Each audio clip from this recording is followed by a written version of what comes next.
Sometimes a man finds himself in the wilderness not to escape the world, but to remember who he truly is. For 40 years, Elijah Cormac had called these Montana mountains home, seeking peace in their quiet embrace after life had taken more from him than he cared to count. His faithful dog Rufus was his only companion, the two of them living simply among the pines and granite peaks.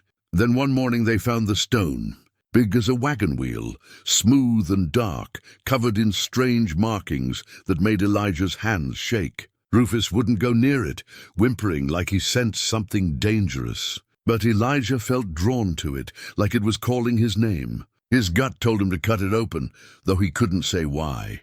What would a simple mountain man find hidden inside a mysterious stone that seemed to pulse with life? Before we jump back in, tell us where you're tuning in from, and if this story touches you, make sure you're subscribed, because tomorrow I've saved something extra special for you.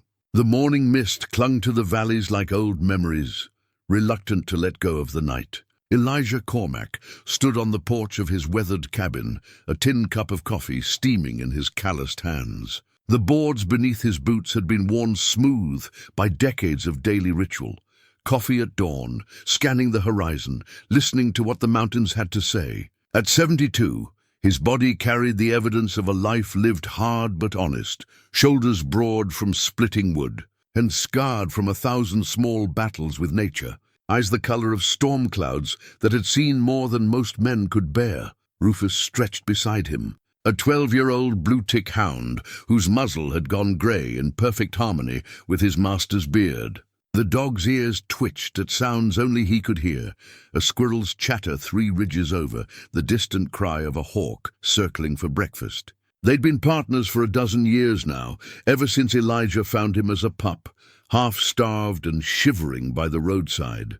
Some folks might call it coincidence, but Elijah knew better. In these mountains, things found you when you needed them most. The cabin itself told stories in every weathered plank and mortared stone.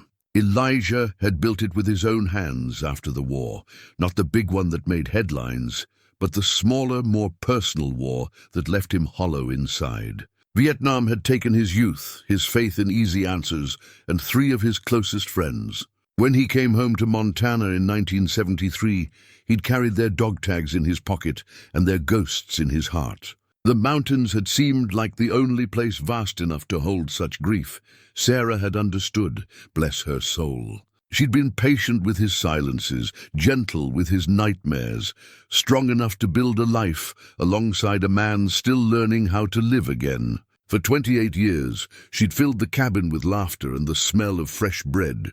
Herb gardens and Sunday hymns hummed while hanging laundry. They'd talked of children, but never been blessed with any.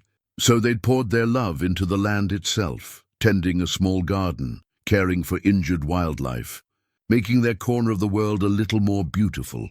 Cancer took her on a Tuesday in November, 12 years ago now. Elijah still kept her favorite coffee mug on the shelf, still caught himself setting 2 plates for dinner. The grief had mellowed from sharp agony to a gentle ache, like an old injury that predicted weather changes. Rufus had arrived just 3 months after Sarah's funeral, as if the universe knew a man shouldn't face such mountains alone. These days, Elijah's routine rarely varied. Up before dawn to check his small weather station, a habit from his Army meteorology training that had somehow become essential to civilian life. Coffee on the porch while listening to the mountain's morning symphony. Then the daily walk with Rufus, following trails he'd worn into the landscape over 4 decades. The nearest neighbor lived 15 miles down the mountain, which suited Elijah just fine. He'd grown accustomed to conversations with Rufus, with the trees, with Sarah's memory.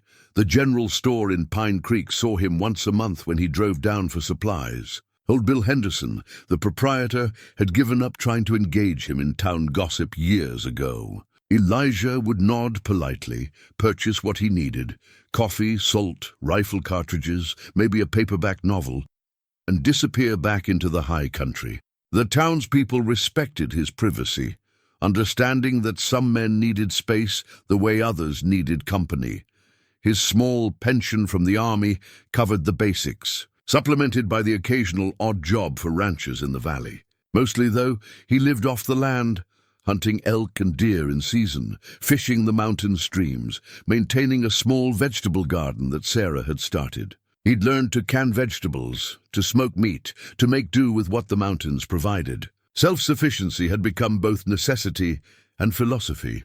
The morning routine included checking his few tools and traps. He wasn't much for hunting anymore, but sometimes a family of raccoons would get into his stores, or a bear would need discouraging from the cabin. The mountains demanded respect, but they weren't cruel. If you understood the rules, they'd provide for you. It was civilization that confused him now, with its rushing and pushing and constant noise. Up here, life moved at the pace of seasons, and that suited a man whose soul had learned to value quiet. Rufus had his own routines, of course. The old dog would investigate the same fallen log every morning, marking his territory with the seriousness of a general surveying battlefields. He'd check the perimeter of their small clearing, nose to the ground, cataloguing the night's visitors. Usually it was just deer, maybe a fox or two. But this morning, something had the dog on edge. Elijah noticed it first in the way Rufus held his tail, not wagging, not tucked, but straight out like a pointer who'd found game. The dog's hackles weren't up exactly, but there was tension in his shoulders that spoke of unease. In 12 years together, Elijah had learned to read his companion's moods as clearly as weather patterns. Something was different today. They set off on their usual trail, winding through stands of lodgepole pine and quaking aspen. The autumn air carried the scent of wood smoke from distant cabins, the earthy smell of fallen leaves beginning their slow transformation back to soil. October in the high country was Elijah's favorite time. The tourists had gone home, the hunting season hadn't quite begun, and the mountains settled into the peaceful rhythm that would carry them through winter. But today, even the familiar trail felt different. Rufus kept looking back at him with those intelligent brown eyes, as if checking to make sure they were still together. The dog's usual confident trot had become more cautious, more deliberate. When they reached the meadow where Sarah used to gather wildflowers, Rufus stopped entirely. The meadow should have been empty except for the few hardy plants that bloomed late in the season. Instead, sitting in the center like it had grown there, was something that shouldn't exist. Elijah blinked hard, wondering if his old eyes were playing tricks. But no, there it was, solid and undeniable, a stone. Not just any stone, but something that made his breath catch in his throat. Bigger than his kitchen table, perfectly round, dark as obsidian, but shot through with veins of silver that seemed to move in the morning light. The surface was covered in markings, not scratches or natural erosion, but deliberate symbols carved deep into the rock. They looked almost like writing, but in no language Elijah had ever seen. Rufus whimpered, backing away with his ears flat against his head. The dog who'd faced down bears and mountain lions without flinching wouldn't take another step toward the stone. That should have been warning enough for any sensible man. But as Elijah stared at the impossible object, he felt something stirring in his chest, a recognition he couldn't name, a pull he couldn't explain. The stone seemed to hum, though he couldn't say if he heard it with his ears or felt it in his bones. The silver veins pulsed gently like a slow heartbeat, and the carved symbols seemed to shift when he wasn't looking directly at them. Everything about it screamed wrongness, impossibility.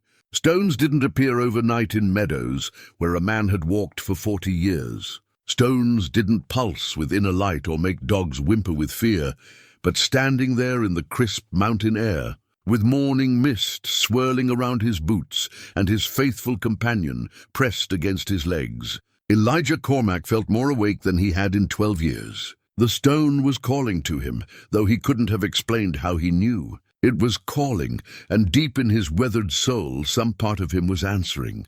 For 3 days, Elijah couldn't stop thinking about the stone. He'd left it there in the meadow, walking home with Rufus pressed tight against his legs, both of them silent as church mice. But sleep wouldn't come easy anymore. He'd lie in his narrow bed, staring at the ceiling beams Sarah had helped him notch and fit. while something deep in his chest pulled him back toward that impossible thing sitting in the wildflower meadow. On the fourth morning, he gave up pretending he could ignore it. "Come on, old boy," he said to Rufus, who lifted his grizzled head from his place by the wood stove. "Time to face whatever that thing is." But when they reached the meadow, Rufus planted his feet at the tree line and refused to go further. The dog sat down hard, fixing Elijah with those knowing brown eyes that had seen him through a dozen mountain winters. It was the look that said, clear as words, "This is a bad idea, old man, and you know it." Elijah knelt beside his companion, scratching behind the ears that had gone white with age. "I know, boy. I know it don't make sense, but sometimes a man's got to do things that don't make sense." He pulled an old military compass from his jacket pocket, a habit from his surveying days, and set it on a fallen log. The needle spun wildly for a moment, then pointed directly at the stone, before swinging back to magnetic north. That should have been impossible. The stone wasn't magnetic, at least not in any way he understood. Walking closer, Elijah noticed details he'd missed in his first shock. The symbols carved into the surface weren't random. They formed patterns, almost like sentences in some forgotten language. Some looked like stars, others like trees or mountains. A few resembled animals, bears, eagles, wolves. But there were stranger shapes too, things that hurt his eyes to look at directly, as if they belonged to a geometry that didn't quite fit in the regular world. The silver veins running through the dark stone pulsed stronger now, and he could definitely hear the humming. It wasn't unpleasant, more like the sound of bees in summer clover, or the low note Sarah used to hum while kneading bread. But underneath it, he sensed something vast and patient, like the mountains themselves had learned to speak. He reached out with one weathered hand, fingers stopping just short of the stone surface. The air above it felt warm, though the October morning carried winter's promise. Close up, he could see that the carvings weren't just surface deep, they went all the way through, as if the stone had been grown around them rather than carved. "What are you?" he whispered. The humming grew stronger, and for just a moment, Elijah could have sworn he heard voices, distant, echoing, speaking in languages that predated English, Spanish, even the Blackfoot and Crow tongues he'd learned fragments of during his years in Montana. The voices seemed to be calling, not to him exactly, but to something inside him, something he'd forgotten he possessed. That's when he noticed his hands were shaking. Not with fear, though there was plenty of that. Not with cold, though the morning air bit at his exposed skin. His hands shook with recognition, with a memory so deep it lived in his bones rather than his mind. He'd felt this pull before, though he couldn't say when or where. Behind him, Rufus whined softly. The dog had crept closer, close enough that Elijah could feel his warm breath on the back of his neck. Together, they stared at the impossible stone that had no business existing in their quiet mountain meadow. "My grandfather used to tell stories," Elijah said aloud, needing to hear a human voice even if it was his own, "and said these mountains were old when the first people came. Said there were things here that didn't follow regular rules. He'd dismissed those stories as childhood fancy, the way city-raised boys often did when old mountain men spoke of mysteries. But standing here now, with his pulse hammering in his ears and the stone humming its ancient song, Elijah remembered his grandfather's weathered face, the serious way the old man had looked him in the eye. Some stones remember, boy. Remember things from before memory was memory. You find one that calls to you, you best listen close. But you be careful, memory can cut both ways. His grandfather had been full of such sayings, mixing Cherokee wisdom with Irish superstition and 40 years of mountain living. Elijah's father had called it nonsense, the ramblings of an old man who'd spent too much time alone in the high country. But now, facing this impossible thing, Elijah wondered if his grandfather had known something the rest of them had forgotten. The stone surface was perfectly smooth, like river rock polished by centuries of flowing water. But no river had ever flowed through this meadow, and no natural process could have created something so perfectly round, so deliberately marked. As Elijah leaned closer, he caught sight of his reflection in the dark surface, and for just a moment, he saw someone else entirely, a younger man, dressed in buckskins and wearing a beaded necklace he'd never owned. The face was his but not his, familiar but strange. The eyes held knowledge he'd never possessed, spoke of places he'd never been. The reflection lasted only a heartbeat before snapping back to his own weathered features, but it left him dizzy and grasping. What the hell? He breathed. This time, when he reached out, his fingers made contact. The world exploded into light and sound and memory that wasn't his own. Images flashed through his mind like lightning. Vast forests untouched by axe or saw, rivers running clear as glass, mountains that scraped the belly of heaven itself. He saw people, but not people as he knew them. These moved with the earth rather than over it, spoke to trees and stones as easily as they spoke to each other, and he saw himself, not himself, but someone who wore his face in a different time. A man who knew the old ways, who could read the sky like scripture and speak to the stones in their own language. A man who carried responsibility like a great weight, who stood between two worlds and tried to hold them in balance. The vision lasted only seconds, but when it ended, Elijah found himself on his knees in the meadow grass, gasping like a drowning man. Rufus was beside him, whimpering and licking his face with desperate affection. The stone sat silent now, its humming stilled. But something fundamental had changed. Elijah knew, with the certainty of sunrise, that this stone held answers to questions he'd carried his whole life without knowing. Why he'd always felt like a stranger in his own skin. Why the mountains called to him with voices older than wind. Why Sarah's death had felt less like an ending and more like a pause, as if some larger story was still being written. He also knew, with equal certainty, that opening this stone would change everything.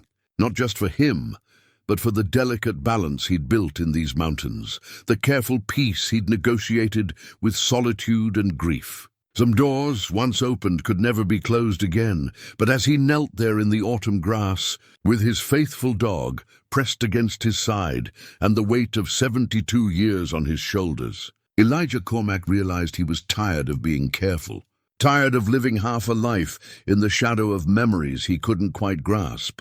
The stone had called to him, and something deep in his soul was ready to answer. He stood slowly, joints protesting, and walked back to his cabin. In the tool shed, beside Sarah's old gardening implements, he found what he was looking for, a heavy steel chisel and his old mining hammer. Tools he'd used decades ago when helping clear rockfall from the county road. Rufus followed him back to the meadow, still unhappy but loyal. The stone waited, patient as winter, humming its low song that seemed to vibrate in his chest cavity. Elijah positioned the chisel along one of the silver veins, raised the hammer, and hesitated. "Forgive me, Sarah," he whispered. "But I got to know." The hammer fell. The chisel bit deep into the silver vein, and the stone cracked with a sound like thunder rolling through mountain valleys. Light spilled from the fissure. Not ordinary light, but something golden and warm that seemed to carry music within it. Elijah staggered backward as the crack widened, revealing not the hollow interior he'd expected, but something that defied all reason. Inside the stone was a space that couldn't exist, vast as a cathedral, filled with swirling mists that glowed like captured starlight. And floating in that impossible space was a leather journal, bound in hide so old it should have crumbled to dust centuries ago, yet perfectly preserved. The journal pulsed with the same gentle rhythm as the stone's silver veins. Rufus had retreated to the far edge of the meadow, but his whimpering had stopped. Instead, the old dog sat perfectly still, watching with the intensity of a creature witnessing something beyond his understanding, but not beyond his acceptance. Animals, Elijah had learned, were often wiser about such things than men.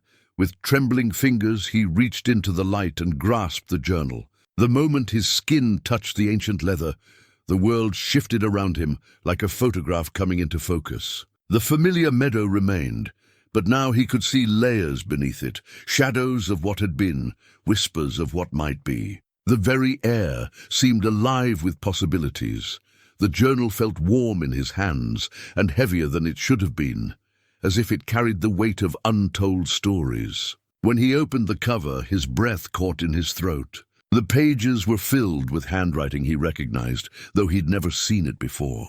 It was his own hand, but different, more confident, more practiced, written with quills and ink instead of ballpoint pens. The first entry was dated September 15th, 1847. The vision came again last night. The old woman by the sacred pool, speaking in the tongue of the first people. She says the stonekeepers are failing, that the barriers grow thin. I understand now why grandfather chose me, though the burden sits heavy on my shoulders. The journal must be preserved, the knowledge passed down. When the time comes, I will know. Elijah's hands shook as he turned the page. More entries, spanning decades, all in his handwriting, yet describing a life he'd never lived. A life where he'd been born into the mountains 2 centuries ago, raised by a Cherokee grandfather who taught him the old ways, trained him to be a guardian of ancient secrets. October 3rd, 1851. The miners came today, their gold lust bright in their eyes. They cannot see the sacred markings on the canyon walls, cannot hear the stones singing their warnings. I led them away from the burial grounds, told them the rock was too unstable for digging. Sometimes the old deception served the greater truth. Page after page revealed a world hidden beneath the one he knew. A world where certain people were chosen to stand between the seen and unseen, where stones like the one before him served as repositories of memory and wisdom. The journal spoke of other guardians scattered across the continent, each protecting their portion of an ancient network that kept the world in balance. December 21st, 1863. The winter visions grow stronger. I see a great war coming, not just between North and South, but between the old ways and the new. The sacred sites will be forgotten. The stone keepers will die without passing on their knowledge. But the stones remember. They always remember. I must find a way to preserve what we know, to hide it until the time of awakening comes. Elijah looked up from the journal, his mind reeling. The cracked stone continued to emit its gentle light, and he could see now that the symbols carved into its surface were moving, rearranging themselves into new patterns. They weren't random markings at all, but a kind of living text that shifted based on who was reading it and what they needed to know. A cool breeze stirred the meadow grass, carrying scents that didn't belong to any October morning he'd ever known. Cedar smoke and sweetgrass, the green smell of rain on desert stone, the musk of animals long extinct. It was as if the opening of the stone had torn a hole in time itself, allowing the past to bleed through into the present. He turned another page, and his heart nearly stopped. January 12th, 1875. I have seen the face of the one who will come after. He will wear my face but not know my name, will carry my soul but not my memories. The great forgetting will claim him as it has claimed so many others. But when the stone calls, he will answer. This I know as surely as I know the mountains will endure. The entry was accompanied by a sketch, a man in military uniform, older but unmistakably himself. Below it, in that familiar yet foreign handwriting, were the words Elijah Cormac, born 1953, keeper of the stone, awakened 2025. His legs gave out, and he sank to his knees in the grass. The journal fell open in his lap to a page near the back, filled with detailed drawings of the meadow where he now knelt. But in these drawings, the meadow was different, dotted with other stones, each one carved with different symbols, forming a pattern that his modern eyes could barely comprehend, but his deeper soul recognized instantly. The final entry, written in his own hand but with ink still wet. If you are reading this, then the awakening has begun. You are not Elijah Cormac of Montana, born in 1953, though that life is real and those memories are true. You are also stands between worlds, the last of the stonekeepers, charged with protecting the sacred sites until the time of great change. That time is now. The barriers weaken, the old enemies stir, And you, my brother across time, must remember who you truly are. A shadow fell across the meadow, though the sky remained clear. Rufus growled low in his throat, a sound Elijah had never heard from his gentle companion. The air grew heavy, oppressive, as if a storm were building despite the cloudless October day. And in that heaviness, Elijah sensed something watching him, something that had noticed the opening of the stone and was not pleased by what it revealed. The journal's pages fluttered in a wind that touched nothing else, settling on a map drawn in the same careful hand. It showed the Montana Territory as it had existed in the 1800s, marked with dozens of symbols indicating sacred sites, stone circles, and places of power.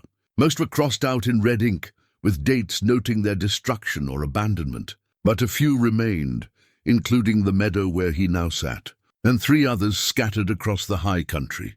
At the bottom of the map, in letters that seemed to burn themselves into his vision, were the words, "When the stone sings, the others will answer. When the others answer, the guardians will wake. When the guardians wake, the true work begins." Elijah closed the journal and held it against his chest, feeling the warm pulse of the leather binding synchronize with his own heartbeat. Everything he'd believed about his life, his purpose, his very identity, lay in ruins around him, like the shattered remnants of the stone. But beneath the shock and confusion, something else was stirring. A sense of rightness he'd never experienced before, as if he was finally becoming the man he was always meant to be.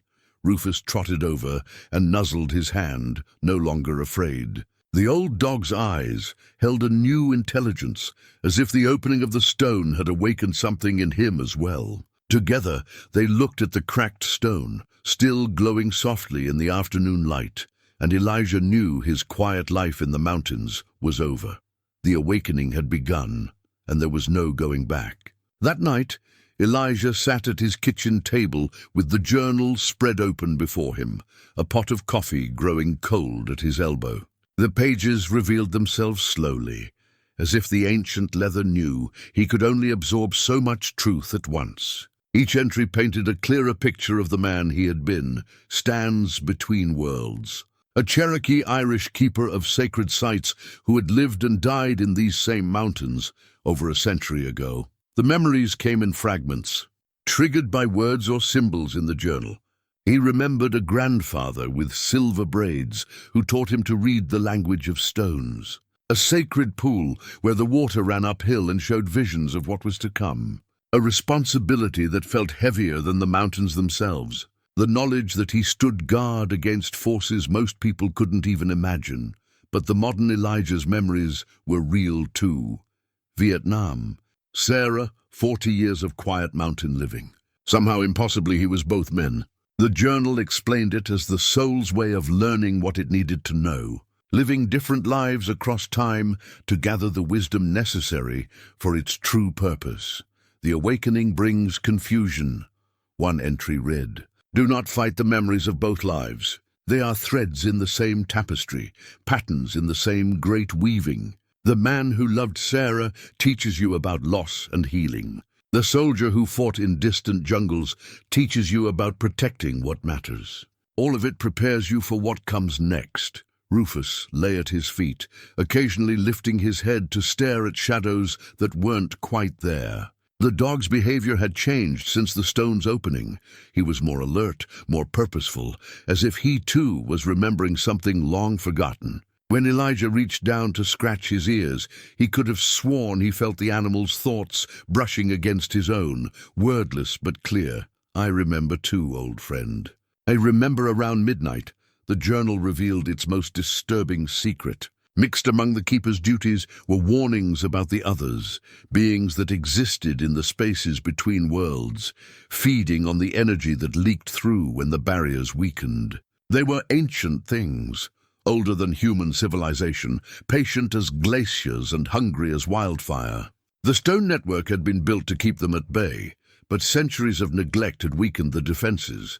"They sense when a stone awakens," the journal warned. "They will come testing, probing for weakness. The first sign is always the same: Shadows that move independently, cold spots that appear without cause, animals that act strangely. Do not face them alone.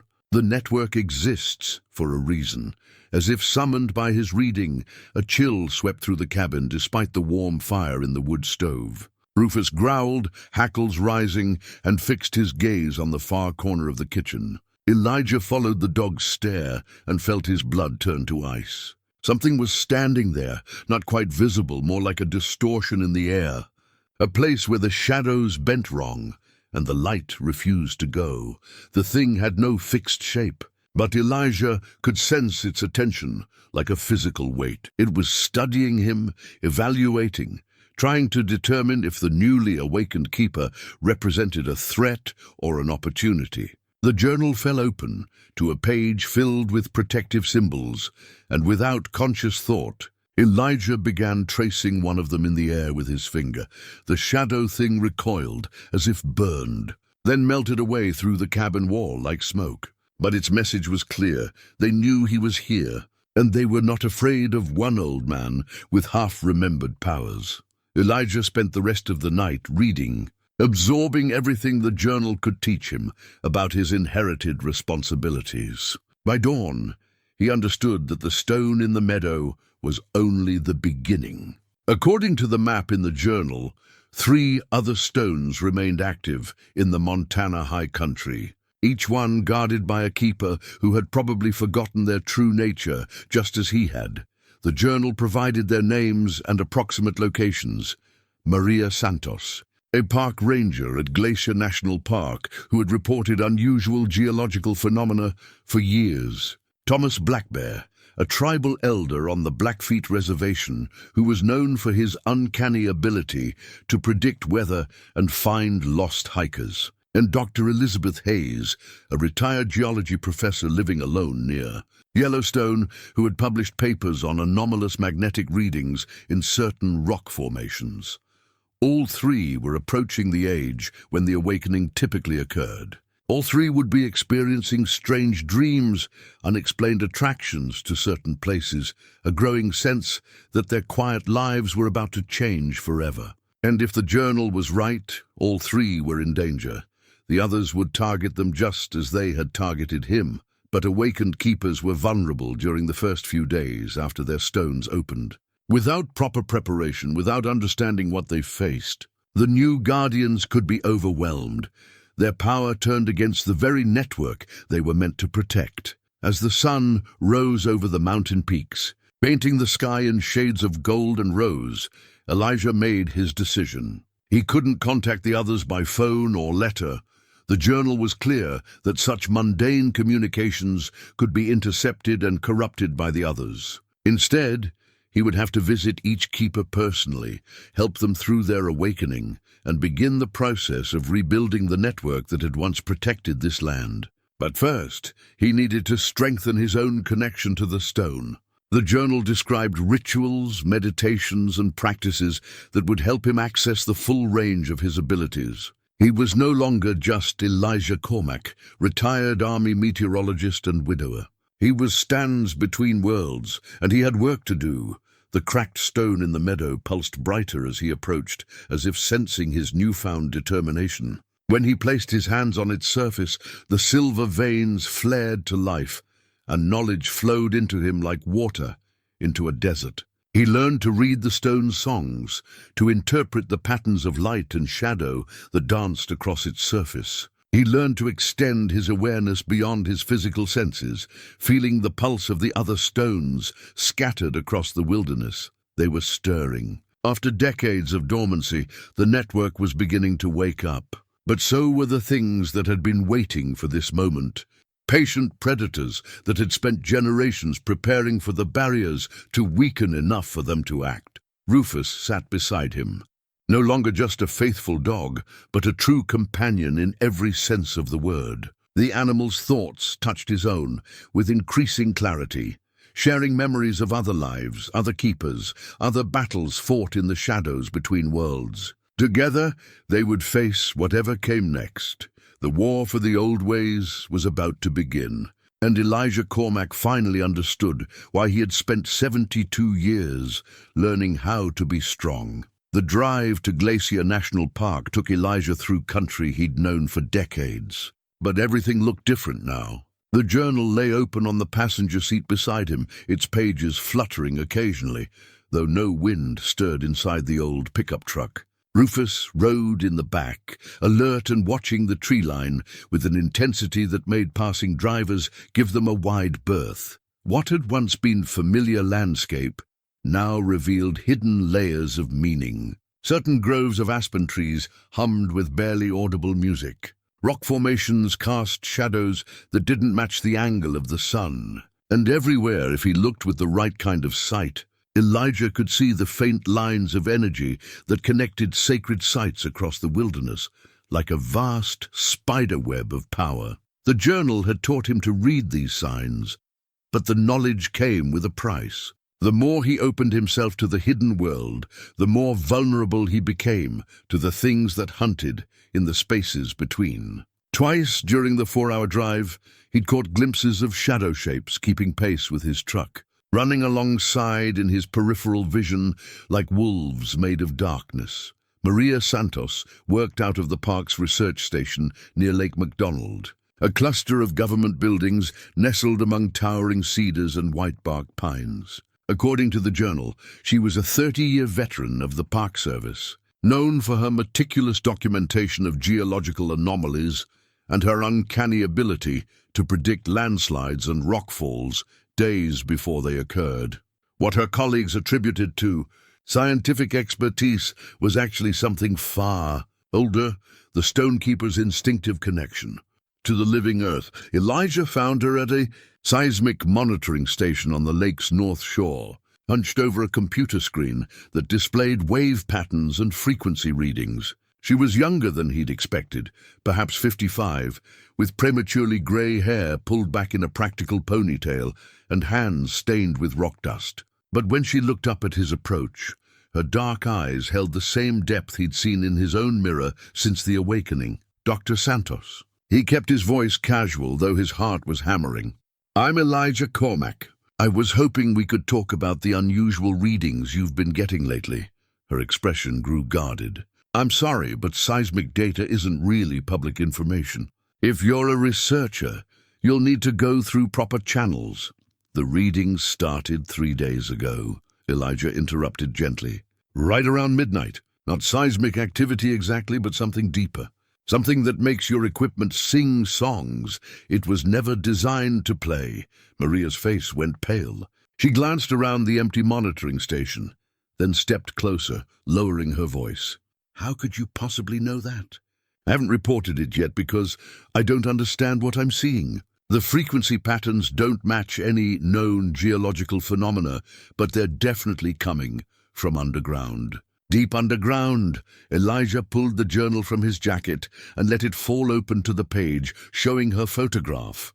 A younger Maria in hiking gear, standing beside a stone circle that had supposedly been destroyed by mining operations in the 1920s. Beneath the photo, in that familiar handwriting, was a detailed description of her role as keeper of the Northern Gate.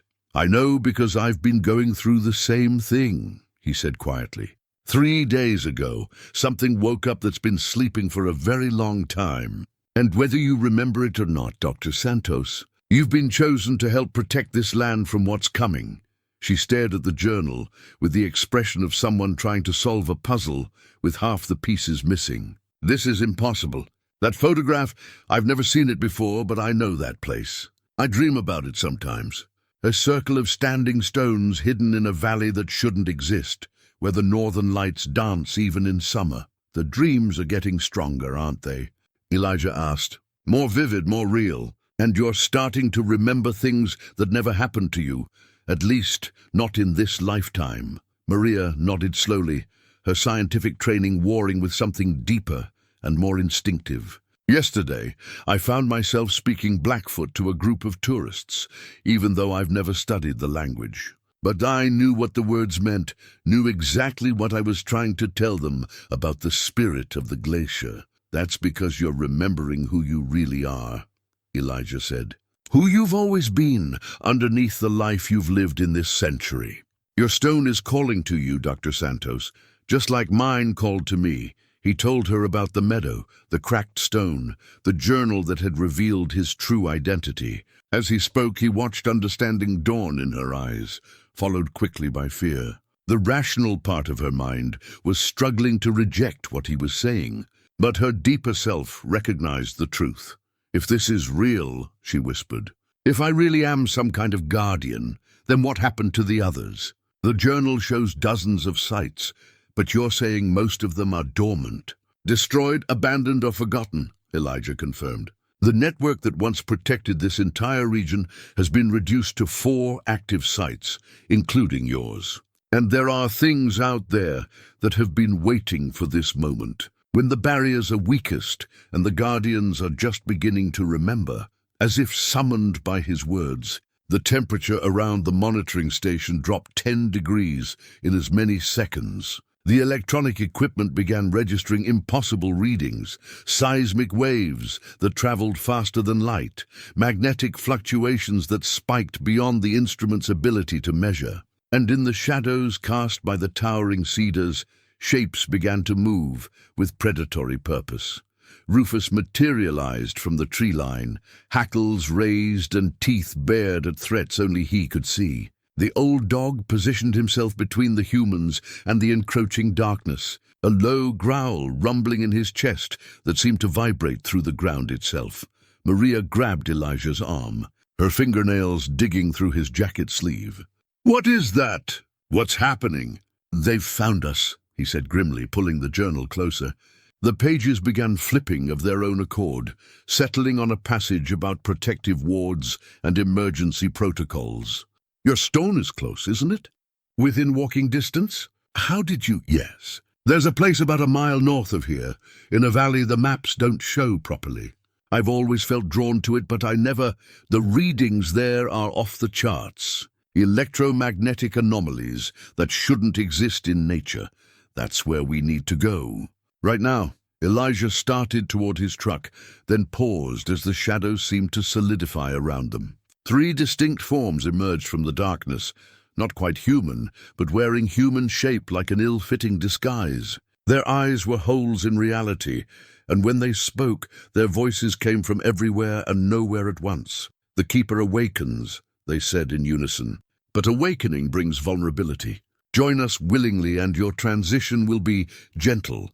Maria stepped backward, her scientific worldview crumbling in the face of impossible reality. But Elijah stood his ground, the journal open in his hands to a page filled with symbols that hurt to look at directly. "You have no power here," he said, tracing one of the protective sigils in the air.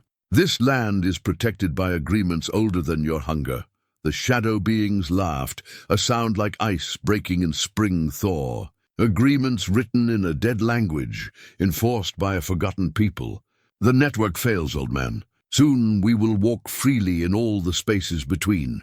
But their confidence wavered as Maria suddenly straightened, her fear transforming into something harder and more dangerous. Power flickered around her like heat lightning, and when she spoke, her voice carried harmonics that made the air itself shiver. "Not while I draw breath," she said, and the words came out in fluent Blackfoot, though she'd spoken English moments before. "Not while the stones remember their purpose." The confrontation was about to begin in earnest. The shadow beings recoiled from Maria's words, but they didn't retreat. Instead, they began to circle like predators testing their prey, their forms shifting between human and something far more ancient.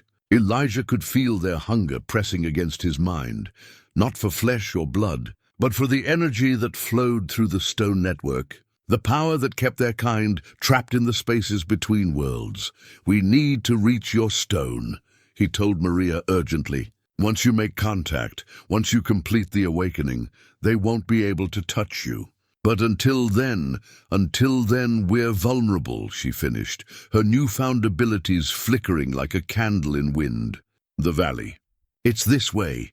They ran through the forest with Rufus leading the way, the old dog somehow knowing exactly where they needed to go. Behind them, the shadow beings gave chase, their forms flowing between the trees like smoke made solid. The temperature continued to drop, and frost began forming on the pine needles, despite the warm October afternoon. The valley Maria led them to defied conventional geography. Hidden behind a ridge that should have been solid granite, it opened into a circular depression, perhaps 100 yards across. At its center stood a stone unlike anything in Elijah's experience, not round like his own, but tall and narrow, shaped like a doorway. Its surface was covered in symbols that moved constantly, flowing across the dark stone like water made of light. "The Northern Gate," Maria breathed, and Elijah realized she was translating the Blackfoot words that had spilled from her lips. The place where the aurora touches the earth. Even in broad daylight, the stone seemed to pulse with the green-gold light of the northern aurora. But something was wrong. The symbols on its surface were moving too frantically, and the light that emanated from within was tainted with streaks of sickly yellow that had no place in nature's palette. "It's been corrupted," Elijah said, consulting the journal. The pages showed him diagrams of what a healthy gatestone should look like, and this wasn't it. "The others have been working on it, trying to twist it to their purposes." Maria approached the stone cautiously, her hands extended. "I can feel it calling to me, but there's something else too. Something hungry and cold that wants to use me as a conduit." The shadow beings emerged from the tree line, no longer bothering to maintain human appearance. They were tall and impossibly thin, with too many joints and faces that existed in dimensions the human eye couldn't properly process. When they spoke, their voices harmonized in ways that made reality shiver. "The gate weakens," they said. "Soon we will pour through like water through a broken dam. You cannot stop what has already begun."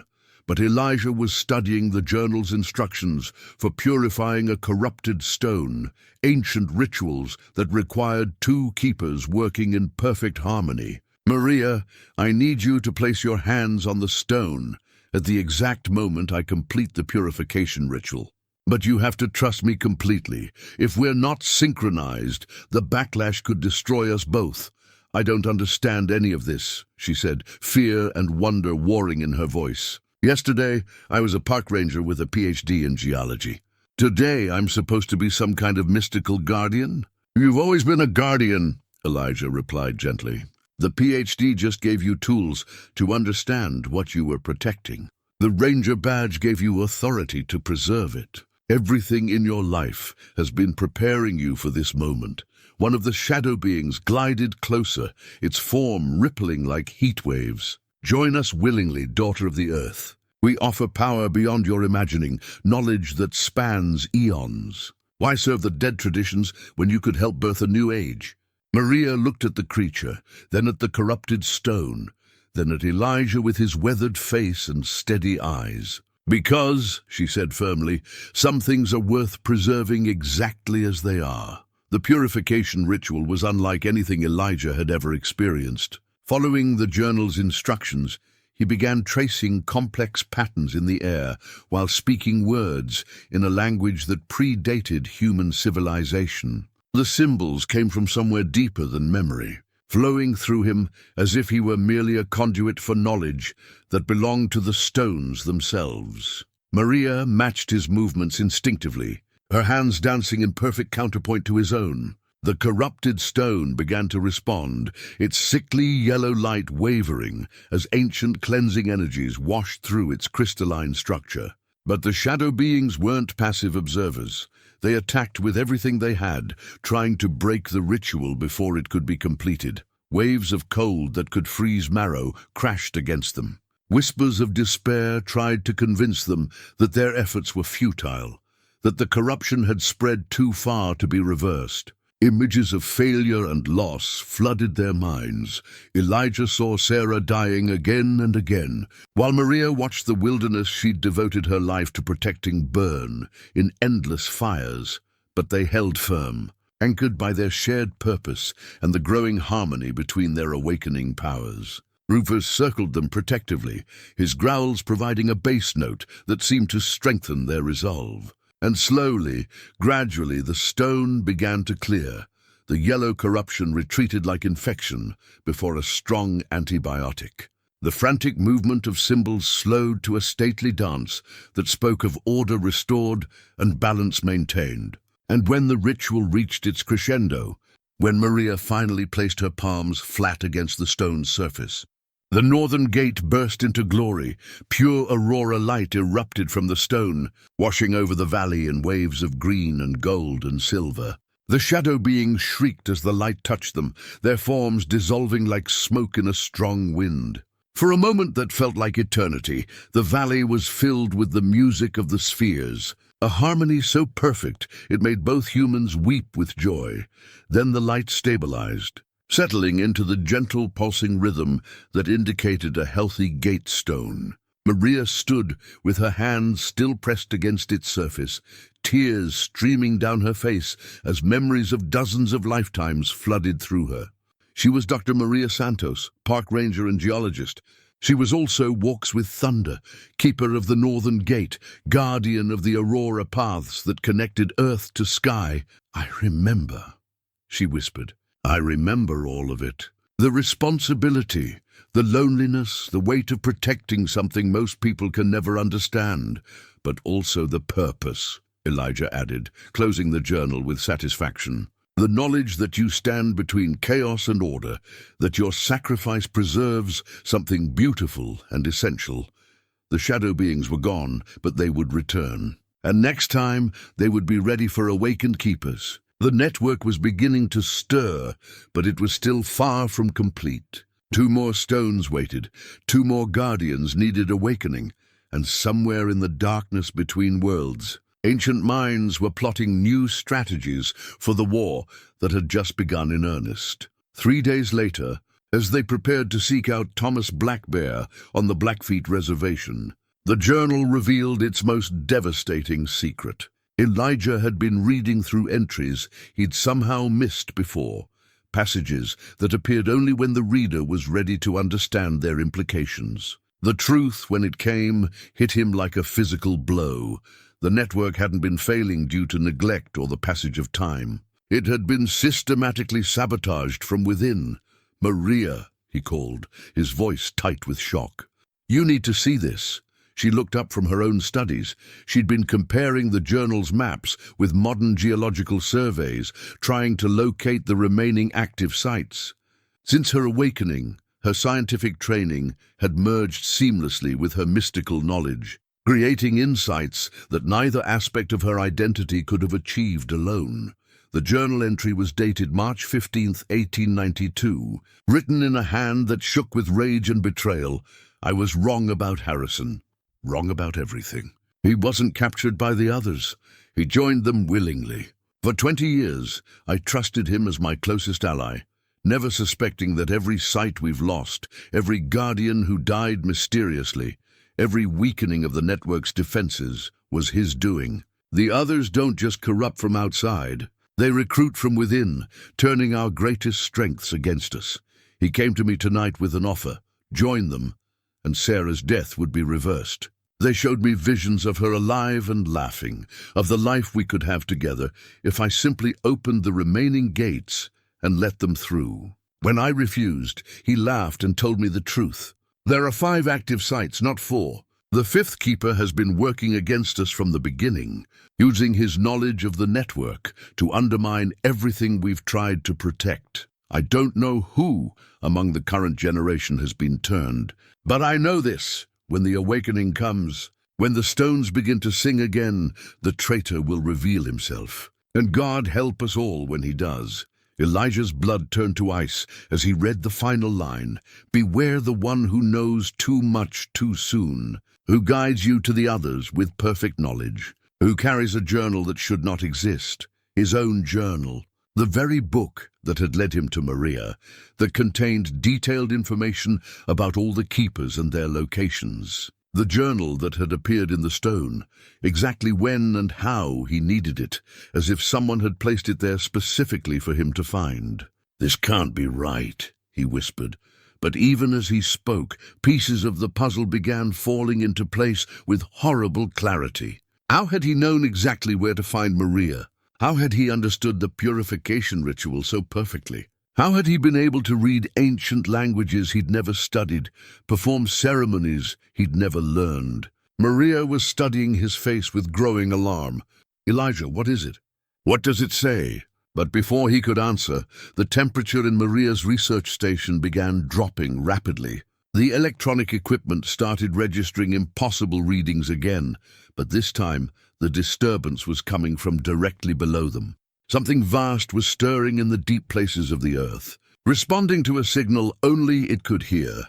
The journal's pages flipped wildly on their own, settling on a passage that made Elijah's heart stop.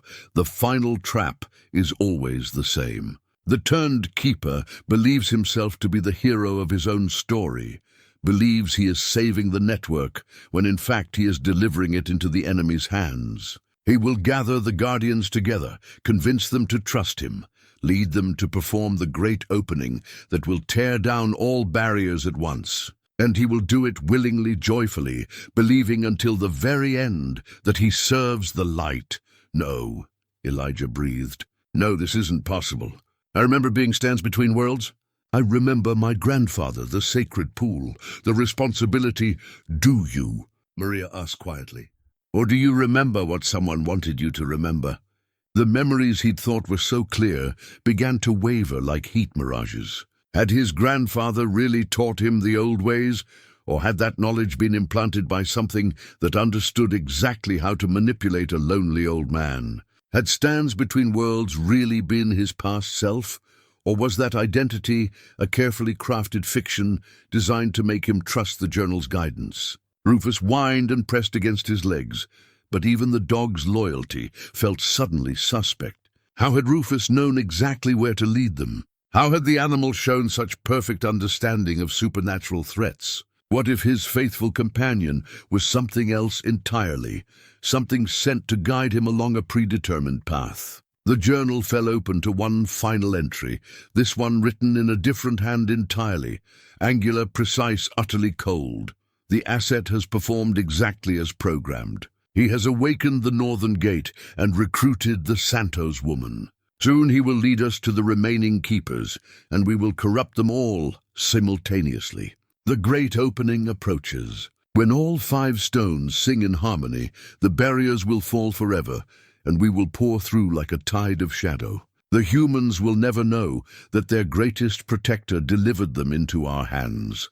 The beauty of it is perfect. Even now, reading these words, he will try to convince himself that this is another deception, another test. He will rationalize, deny, make excuses, because the alternative, that everything he believes about himself is a lie, is too terrible to accept. Elijah staggered backward, the journal falling from nerveless fingers. Every memory of the past week replayed itself in a new and horrible light. The stone calling to him, the convenient appearance of the journal, his perfect knowledge of rituals and locations he should never have known, all of it orchestrated by minds far older and more cunning than his own. But the worst part was the growing certainty that he couldn't trust his own reactions to this revelation. Was his horror genuine, or was it part of the programming? Was his desire to protect the network real, or had it been implanted to make him a more effective weapon against it? Maria was backing away from him, power flickering around her hands as her own awakened instincts warned her of danger. "Who are you?" she demanded. "What are you?" "I don't know," Elijah said, and those 3 words contained more anguish than he'd felt since Sarah's death. "I honestly don't know anymore." Outside, storm clouds were gathering despite the clear weather forecast, and in the distance, something that might have been thunder rolled across the mountains. But Elijah suspected it wasn't thunder at all. It was the sound of barriers beginning to crack, of ancient prisons starting to open, and he might be the key that would unlock them all. The journal lay open on the floor between them, its pages now blank except for a single line that appeared as they watched. "The final act begins. Choose quickly, Elijah Cormac. Save yourself or save the world. You cannot do both." Above them, the first snow of an unseasonable blizzard began to fall, and in that snow shadow shapes danced with predatory joy. The blizzard that shouldn't exist raged for 2 days, trapping them in Maria's research station while they grappled with the terrible implications of the journal's revelation. Elijah spent hours staring at his reflection in the ice-covered windows, searching for some sign of his true nature, some way to know if the man looking back was hero or weapon. Maria kept her distance, her awakened senses constantly probing for signs of corruption or deception. She'd studied the journal's warnings about turned keepers, memorizing the subtle tells that might indicate an infiltrator. But Elijah displayed none of them. His anguish seemed genuine, his confusion real, his desire to protect the network apparently sincere. "The problem," she said on the second morning, "is that the most effective sleeper agents don't know what they are. If you've been programmed, the programming would include genuine emotions, real relationships, authentic memories of love and loss." Elijah nodded without looking away from the window. Outside, the unnatural storm continued to rage, and shapes moved in the swirling snow that were definitely not natural. "Sarah was real," he said quietly. "I know that much. Whatever else might be false, my love for her was genuine. But did you meet her by chance, or were you guided to her? Did she love you freely, or was she influenced by the same forces that shaped you?" Maria's questions were gentle but relentless. "I'm not trying to hurt you, Elijah, but we need to know what we're dealing with." The journal lay closed on the table between them, its leather binding dark with age. Since revealing its devastating secret, it had remained stubbornly blank, offering no new guidance or clarification. Rufus sat beside it, the old dog's behavior a constant puzzle. He showed no signs of supernatural influence, yet his knowledge of the hidden world was clearly beyond what any normal animal should possess. On the third morning, the storm broke as suddenly as it had begun. Brilliant sunshine flooded the valley, revealing a landscape transformed by 3 feet of unseasonable snow. But the beauty of the winter scene was marred by what they found written in the pristine white surface, symbols that hurt to look at directly. Messages in a language that predated human speech. "They're calling for a gathering," Maria translated, her face pale with understanding. "All the keepers, all the stones, brought together for the great opening. They're not even hiding their intentions anymore." Elijah read the symbols with sick comprehension. The others were offering him a choice: bring the remaining keepers to a specific location in the Yellowstone backcountry, or watch as they destroyed every stone site simultaneously, tearing holes in reality that could never be repaired. Either way, the barriers would fall. But if he cooperated, some remnant of the network might survive. "It's a trap," Maria said. "Obviously. But what if it's also an opportunity?" They spent the day studying maps and satellite imagery of the proposed meeting site, a remote valley in the Yellowstone wilderness, dozens of miles from the nearest road. According to geological surveys, the area showed unusual magnetic properties and frequent seismic activity, despite being far from any known fault lines. If there was a 5th stone hidden there, it would be the largest and most powerful in the network. "The heart stone," Elijah said, "memories surfacing that might or might not be real. The central hub that coordinates all the others." "I thought it was just legend. Everything we've encountered was supposedly legend until 3 days ago," Maria pointed out. "The question is, if we gather the other keepers there, are we helping the others complete their plan, or are we giving ourselves the best chance to stop them?" The debate raged through the afternoon and into the evening. Trust nobody, the journal had warned, especially not the one who knows too much. But if they didn't gather the remaining guardians, if they left Thomas Blackbear and Elizabeth Hayes to face the coming crisis alone, the others would pick them off one by one. Finally, as darkness fell and aurora light began dancing across the northern sky, Elijah made his decision. "We contact the others. We tell them everything about the network, about the threat, about my possible corruption. Then we let them choose whether to trust us or not. And if they refuse to come, if they decide you're too dangerous to trust, then they're probably right," Elijah said simply. "But at least they'll know what they're facing." The next morning brought unexpected visitors. Thomas Blackbear arrived first, driving an ancient pickup truck that somehow navigated the snowy mountain roads without chains or four-wheel drive. He was a small man in his 70s, with silver braids and eyes that seemed to hold all the wisdom of the high plains. Behind him came Dr. Elizabeth Hayes, her modern SUV looking out of place beside his weathered vehicle. Elizabeth was perhaps 60, with short grey hair and the practical demeanour of someone who'd spent decades turning theoretical knowledge into practical solutions. But like the others, her eyes held depths that spoke of recent awakening, of memories suddenly restored after years of dormancy. "The stones called to us," Thomas said, without preamble. "Told us to come here, to meet the one who would either save or damn us all." His gaze fixed on Elijah with uncomfortable intensity. "Which are you, brother?" "I wish I knew," Elijah replied honestly. "But I think you're about to help me find out." They gathered around Maria's table while she explained everything they'd learned about the network, the others, and the possibility that Elijah was an unwitting saboteur. Thomas and Elizabeth listened in silence, occasionally asking questions that revealed their own fragmented memories of past lives and ancient responsibilities. "The dreams have been getting stronger," Elizabeth admitted. "I keep seeing a stone circle in a place that doesn't exist on any map, where the earth itself sings with geological forces I don't understand. And I see myself there, much younger, working with others to maintain some kind of balance." "The visions started for me 6 months ago," Thomas added. "Grandfather spirits speaking in the old tongue, warning that the sacred sites were in danger. I thought it was just the wanderings of an old man's mind, until the earth began singing 3 days ago.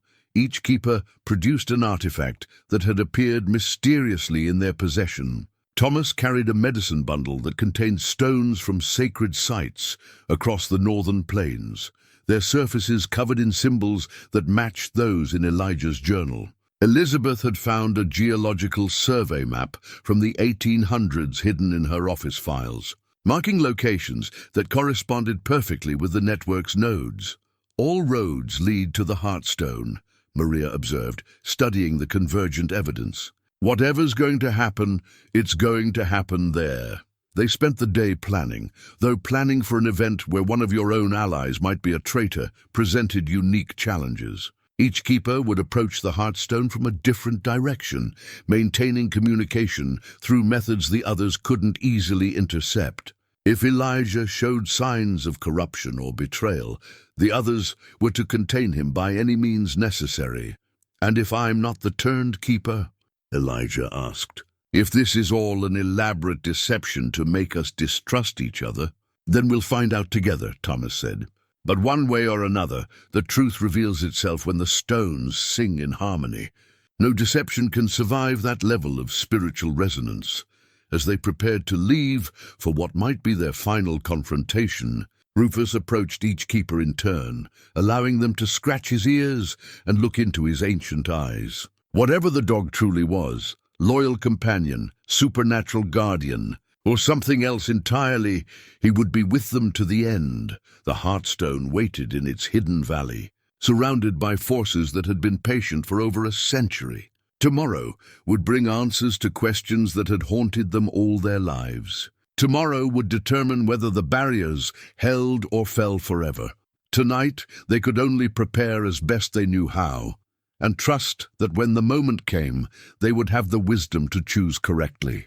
The hidden valley revealed itself at dawn, appearing between 2 ridges that should have been solid granite according to every map ever drawn. One moment they were hiking through ordinary wilderness, the next they stood at the edge of something that challenged the very notion of geography. The valley stretched for miles in directions that hurt to contemplate, its boundaries shifting whenever observed directly.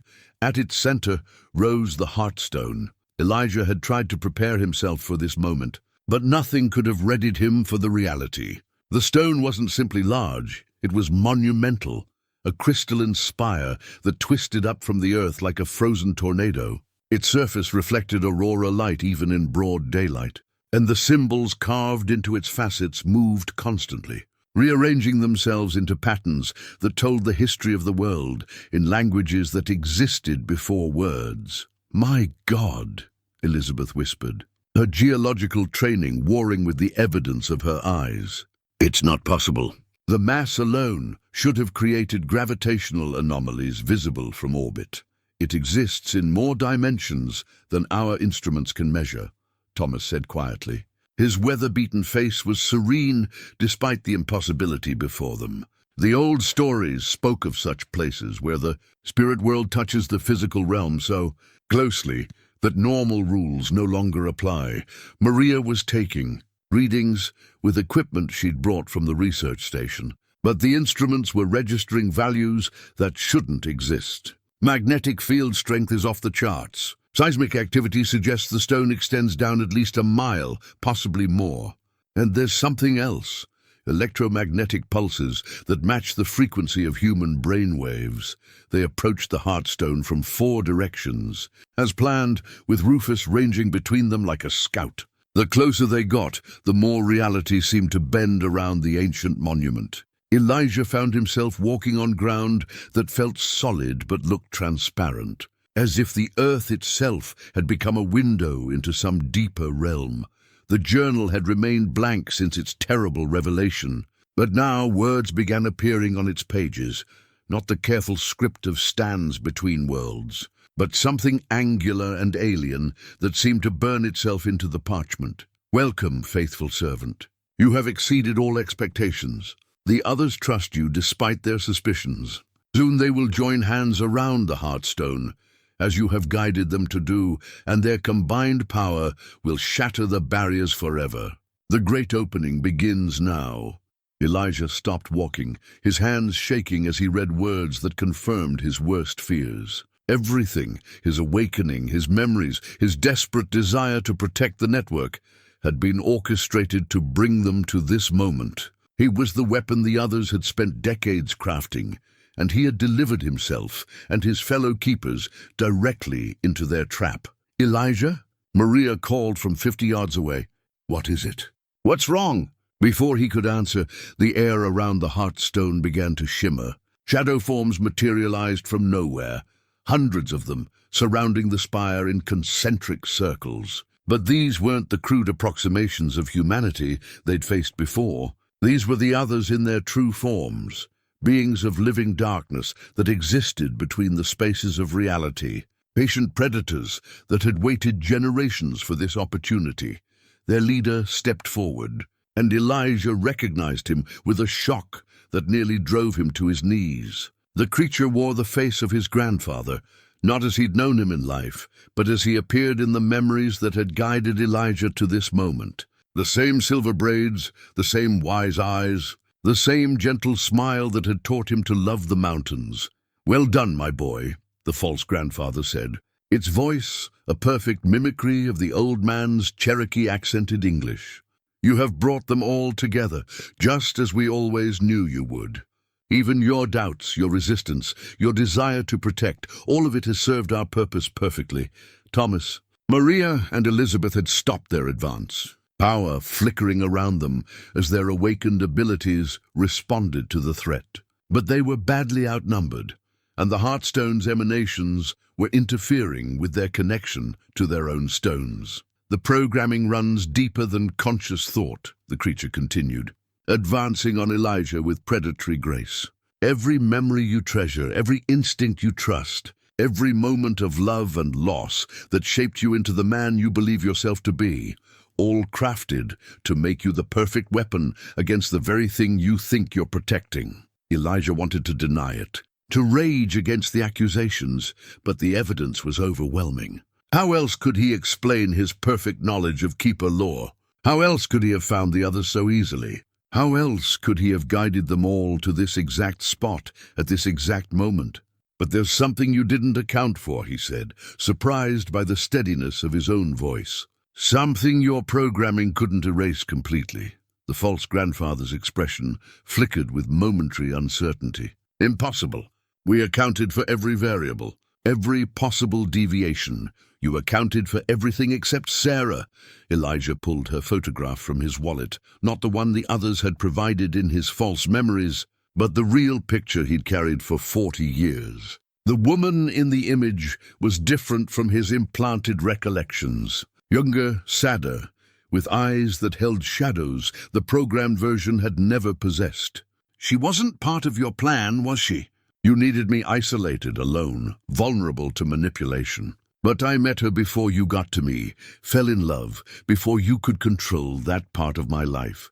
And loving her, really loving her, created something in me that your programming couldn't touch. The creatures around the heartstone began to stir restlessly, their forms wavering, as if the very mention of genuine love was somehow painful to them. The false grandfather snarled, its benevolent mask slipping to reveal something hungry and desperate beneath. Sentiment, it spat, human weakness. It changes nothing. You are here, they are here, and the ritual will proceed as planned. But Elijah was already moving, not toward the heartstone as expected, but away from it. And as he moved, he began to speak, not in the languages the journal had taught him, but in words Sarah had whispered to him during their last night together. A prayer she'd learned from her own grandmother, a blessing that called on powers older than the others' hunger. The words cut through the air like silver blades, and wherever they touched, the shadow beings began to writhe and smoke. Because while the others had crafted Elijah's memories of being a keeper, while they had implanted knowledge of ancient rituals and forgotten languages, they had never touched the simple human love that was his true strength. And that love, it turned out, was the one thing they couldn't corrupt. Sarah's prayer cut through the shadow beings like sunlight through storm clouds. But Elijah knew it wouldn't be enough. The others had spent too long preparing for this moment, had invested too much power in corrupting the heartstone. Even as their forms writhed and smoked under the assault of genuine love, they were already adapting, learning to shield themselves against the words that should have destroyed them. Now, he shouted to the other keepers, while they're weakened, form the circle. But instead of moving toward the heartstone, as the others expected, Elijah ran in the opposite direction. Thomas understood first, his eyes widening with realization as he grasped the true strategy. The programming that made Elijah a weapon could also make him a conduit, but only if he willingly accepted that role, only if he chose to channel the network's power through himself rather than the corrupted monument. Maria and Elizabeth caught on moments later, their scientific minds grasping the elegant solution even as their mystical selves recoiled from its implications. They spread out to form a human circle around Elijah instead of the stone, linking hands across 50 yards of valley floor, while he stood at their center with Sarah's photograph pressed against his heart. Impossible, the false grandfather raged. The ritual requires the heartstone. Without its amplification, you lack the power to maintain the barriers. You're right, Elijah said calmly. We can't maintain the barriers the way they were. But we can do something better. We can remake them. He began to speak again, but this time the words came from deeper than memory, deeper than programming, deeper even than the ancient knowledge the others had stolen and corrupted.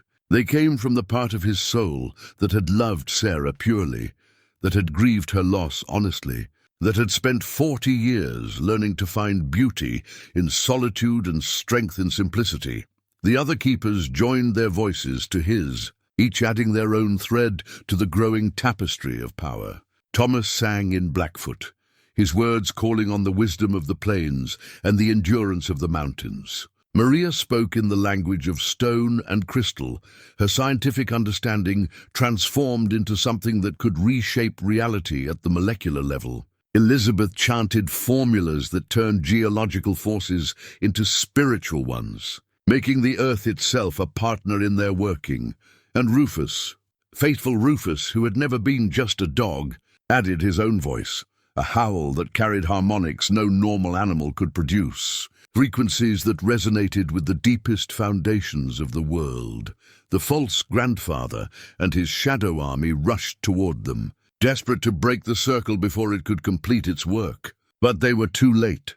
Power was already flowing between the keepers, through Elijah, and out into the network in patterns that had nothing to do with the corrupted monuments they had once protected. Instead of maintaining the old barriers that kept the others trapped between worlds, the keepers were creating something new, a filter that would allow beneficial spiritual energy to flow freely while blocking anything tainted by hunger or malice. Not a wall but a membrane, not a prison, but a selective boundary that responded to intention rather than origin.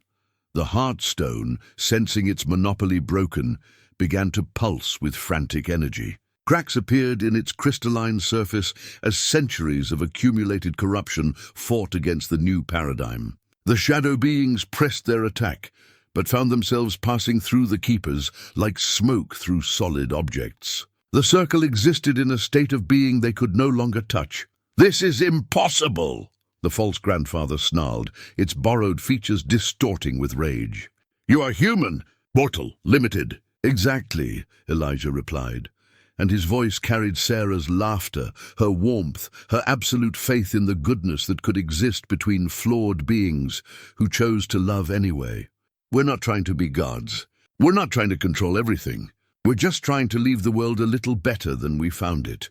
The new network snapped into place with a sound like crystal bells ringing across infinite distances. Suddenly, the old stone monuments were no longer necessary. Every keeper carried the connection within themselves. Every act of genuine care strengthened the web. Every moment of authentic love added another strand to the protection. The shadow beings shrieked as they found themselves not destroyed but transformed, their corruption burned away by contact with the purified network. Some fled back to the spaces between worlds, but others, those that had once been human, turned by despair or manipulation, began to remember who they had been before the others claimed them. The false grandfather made one last desperate attempt to reach Elijah, but as it drew near, its stolen features began to dissolve. Underneath was revealed not a monster but a broken soul, so ancient it had forgotten its own name. Consumed by jealousy of beings who could love freely despite their mortality. "You don't have to stay in the darkness," Elijah said gently. "There's room in the light for everyone willing to give up their hunger." The ancient being stared at him for a long moment, then at the photograph in his hands, then at the circle of keepers who had chosen transformation over domination. Slowly, incredibly, it nodded. The Heartstone collapsed into dust as the last of its corruption was purged. But the network it had anchored was stronger than ever, distributed now among 5 living guardians who would carry its protection wherever they went. The barriers were rebuilt, not as walls but as filters, not as permanent structures but as living systems that could grow and adapt. And at the center of it all, Elijah Cormac stood transformed, no longer a weapon disguised as a protector, but a guardian who had chosen love over programming, hope over despair, connection over isolation. 6 months later, Elijah sat on his cabin porch with his morning coffee, watching the sunrise paint the Montana peaks in shades of gold and rose. The familiar ritual felt different now, not because the mountains had changed, but because he finally understood his place among them. The journal lay open beside him, its pages no longer blank, but filled with new entries written in his own hand, documenting the gradual healing of sites across the continent. Rufus dozed in the morning sunshine, occasionally opening one eye to check on squirrel activity near the bird feeder Sarah had built. The old dog was definitely just a dog now, though a remarkably intelligent one who seemed to understand that his supernatural duties had ended with the network's transformation. Sometimes Elijah caught him looking wistful, as if he missed the ancient purpose that had shaped his life for so long. The new network operated differently than its predecessor. Instead of requiring constant vigilance from isolated guardians, it drew strength from connections between ordinary people who chose to care for the land and each other.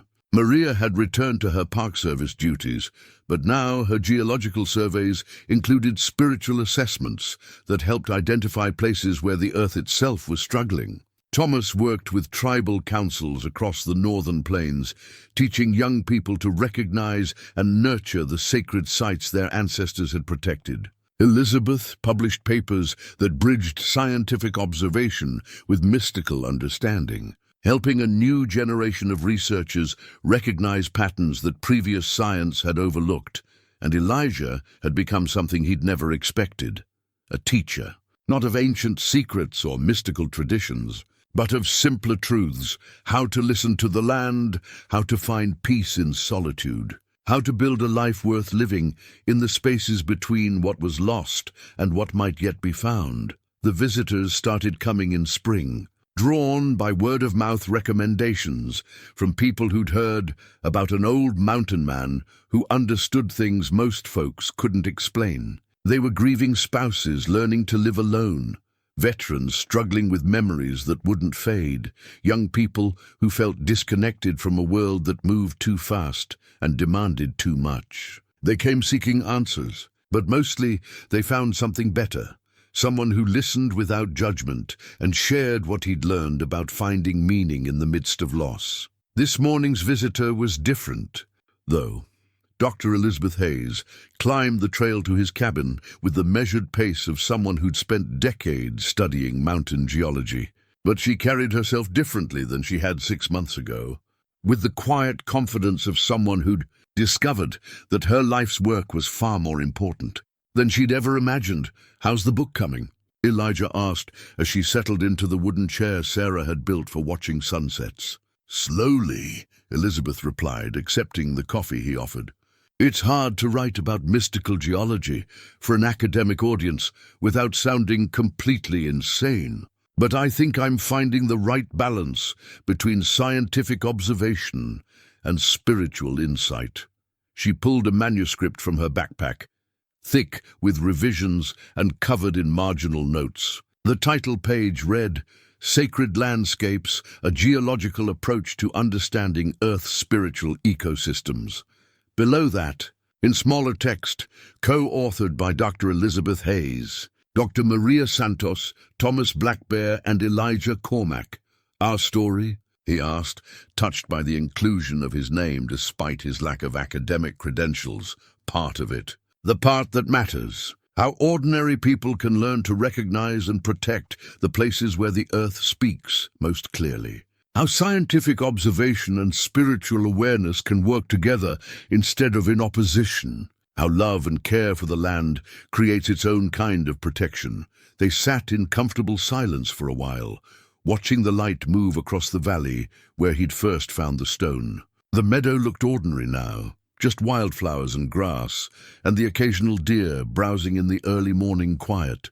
But Elijah could still feel the subtle pulse of energy that connected this place to others like it across the continent, a network of care rather than power, sustained by attention rather than ritual. "Do you miss it?"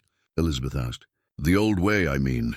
The sense of carrying ancient responsibility, of being chosen for something larger than yourself." Elijah considered the question while watching a hawk circle lazily overhead. "I miss the certainty," he said finally. "The feeling that I knew exactly who I was and what I was supposed to do. But I don't miss the loneliness, or the weight of thinking the world's safety depended on my perfection. The new network had taught them all that protection came not from individual heroism, but from collective care. Every person who chose to tend their small corner of the world with love and attention added strength to the whole. Every act of genuine kindness, every moment of authentic connection, every choice to heal rather than harm, all of it wove together into something far stronger than the old barriers had ever been." A movement at the edge of the meadow caught his attention. A young woman with a backpack and hiking boots was standing at the forest edge, staring at the spot where the stone had been. Even from a distance, Elijah could see the confusion and longing in her posture, the look of someone who'd been drawn to a place without understanding why. "Excuse me," he said to Elizabeth, rising from his chair. "I think someone needs directions." As he walked down the trail toward the lost hiker, Elijah felt Sarah's presence like warmth in the morning air. Not the desperate grief he'd carried for so many years, but something gentler, the quiet. Satisfaction of a love that had grown beyond loss into something that could nurture new growth. The young woman looked up at his approach, with relief and embarrassment in equal measure. "I'm sorry to bother you," she said. "I thought there was supposed to be something special here, some kind of geological formation. But I can't find anything unusual. What made you think there was something here?" Elijah asked gently. "I don't know exactly. I'm a geology student, and I kept having dreams about this place, like it was calling to me. But now that I'm here, it just looks like, well, like a regular meadow." Elijah smiled, recognizing the beginning of another story, another awakening that would unfold in its own time and way. "Sometimes the most special places are the ones that look ordinary," he said. "Sometimes the real treasure is learning to see the beauty that's always been there." He offered to share his coffee with her, to tell her some stories about the land and its history, to help her understand that the calling she felt wasn't madness, but a form of wisdom older than books. And as they walked back toward the cabin where Elizabeth waited with her manuscript and Rufus dozed in the sunshine, Elijah felt the deep satisfaction of a man who'd finally learned to trust in connections that couldn't be broken, love that couldn't be corrupted, and hope that grew stronger with every person willing to tend it.